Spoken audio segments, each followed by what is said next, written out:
Guys, so this is how you can find the link for runmobile.com or runmobile TMC new update. So just go here in Facebook, they share everything so you can be updated. Now just go here runmobile the masterclass, and here you go.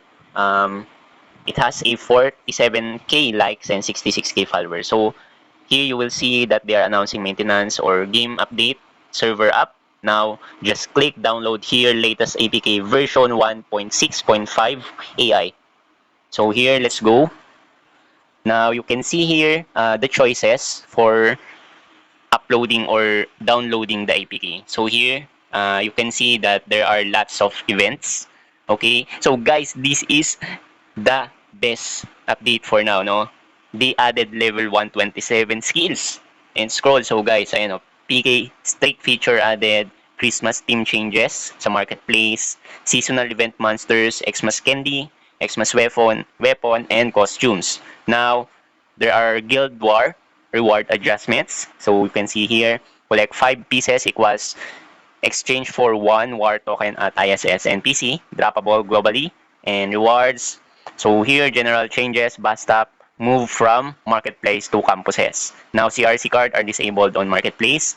Duels can now only be limited on the following maps, campuses only, practicing yard, and event maps. Now, there are dynamic loading screens for maps. Now, let's check what kind of dynamic loading screens are there. And level requirements applied for high-level weapons, meaning there are level requirements to wear the last weapon. Now, spear fragment level 1, 2, or 12 are now huntable. So, I think this is the level 127 skill, and character deletion are limited only for 2 per account. Now, name filtering, server adjustments, and guild icons. Now, let's go to the download. So, here, just click download. So here you go, you can download the APK. Mirror link is another link to download the APK. Mirror link number 2 is also another way to download the APK. So this is the first or mirror link number 1. So here you can download this, or here mirror link number 2.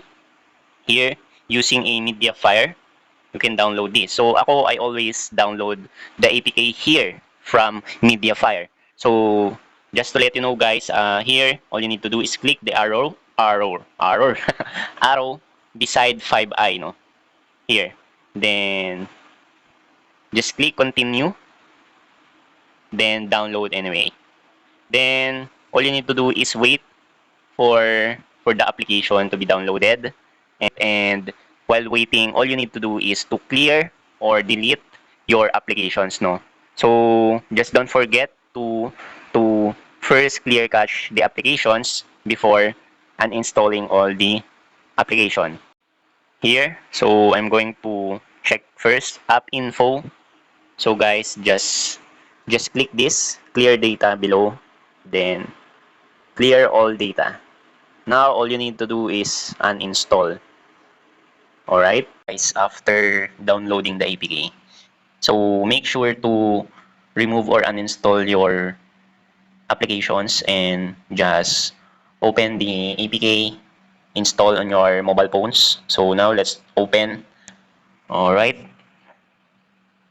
then make sure guys that you have extra space on your phones. So ganito siya, cannot connect to patch the server. So if ganyan, so there's a possibility that your space is already maxed out, or at least you have 6 gig more than to patch this APK. Or if not, this can be possibly parang hindi siya nag-download ng maayos, no? So you may try the other mirror link or other APK link in the mobile site.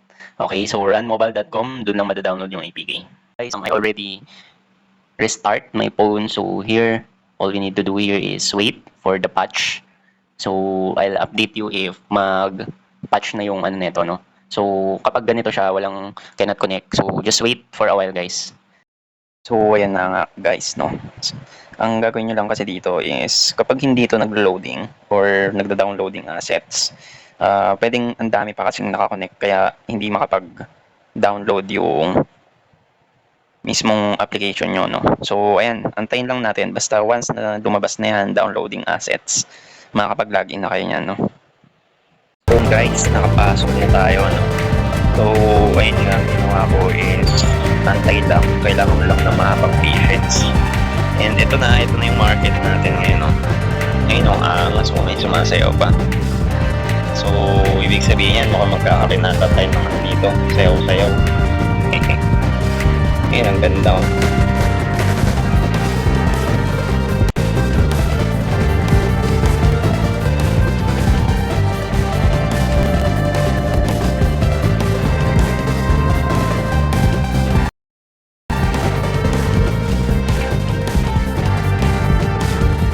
So yan guys, and ito guys, ito yung maganda, napaka-angas guys.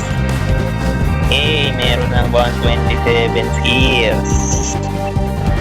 Alright, meron ng 127 skills, may DOD na, oh. So sinong di gaganaman pa level na ito, no? Ayun, 127 skills ng Archer. Alright, so yun guys, no? Angas. 13 monthly na, di gagana kayo lalo niyan, no? So yun guys, check natin sa swordsman ko tsaka sa shaman kung ano yung 127 skill. Ito yung sa shaman.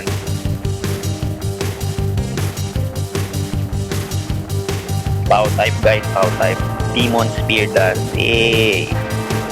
Angas.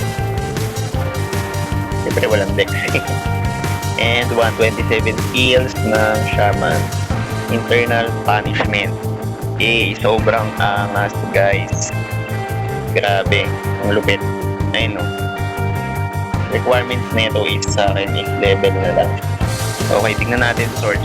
So guys, gumawa lang ako ng brawler, no. Wala pa kasi tayong brawler account, pero ito 127 skills niya. Okay, so ito Pow type, 127 skills, upper jab. Angas. Okay guys, so ito Dance of the Warrior, 127 skills ng dex type. And last, fourth thrower and ayun na nga, fourth push. Sobrang angas guys, napakalupit. Diba? Ang aga nung pamasko, so ito na yung sa sword. Yun na nga guys, and finally ito na ang 127 skills for Pow type. Alright guys, Tornado Slash. Okay, Inferno Attack, yan, meron na tayo. Okay, napakaangas, ang galing. And ito na Inferno Attack. Bag siya, bag yung pangalan guys, pero ito na 127 skills ng in-type swordsman. Alright guys, so mas napakaangas, ang galing. So kung bakit ginagawa talaga ng developers yung best nila, no, para mabigay sa atin yung run online na kinalakayan natin dati. And then guys, so ang unti ng tao sa market ngayon, so lahat sila nagpapalit. Ako iniisip ko pa lang, kailangan natin ng time guys. So ayun guys, hanggang dito na lang muna siguro. Then yung ibang updates, let's see, and see you sa next vlog ko, no? So yun lang guys, bye bye and happy leveling, advance, Merry Christmas.